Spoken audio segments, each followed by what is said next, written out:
Tanong nga ng mga fans, bakit nga ba naudlot ang pagsasamahan ng Paunin na movie at pagtatambalan nilang muli na inaabangan at kinasasabikan ng Paunin fans?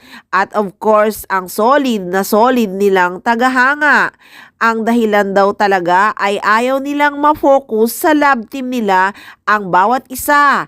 Gusto nila ay iba-iba ang makakasama nila or makakatambal sa mundo ng showbiz. Hindi naman kasi sila mga teens na nakailangan na habang sumisikat na love team na kailangan ng promotion. At desisyon nga siguro ng management na wag i-focus ang love team ni na Paolo Abilino at Janine Gutierrez.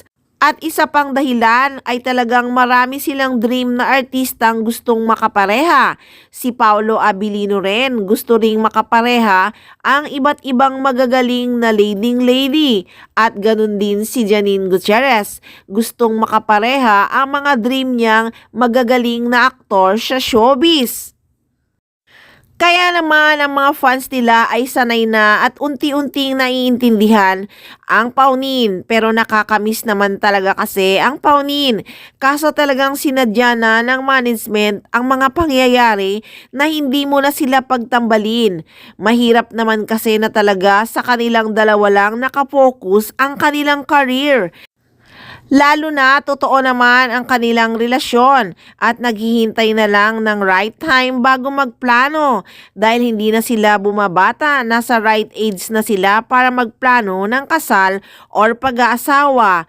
At hiling na lang ng mga fans ay sana nga silang dalawa na ang magkatuluyan dahil alam mo naman sa showbiz, uso ang hiwalayan.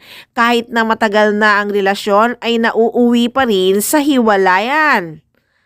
Kaya nga siguro very private ang dalawa, ayaw talaga nilang pag-usapan ang kanilang relasyon sa social media.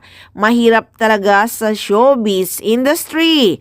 Ika nga ni Paolo Abilino, I try to be a private as possible as much as I can, but in this industry, hindi talaga kaya. Totoo naman yan, basta artista ka, kahit magtago ka pa, malalaman talaga nila ang nangyayari sa buhay mo. Kaya guys, basta ang Paunin, still in relationship, going strong, dahil nagkabalikan at sana di na sila maghiwalay muli. Kaya tutukan lang natin ang Paunin, kaya lagi lang mag-abang ng chika at update. Dito lang sa Maarteng Machika!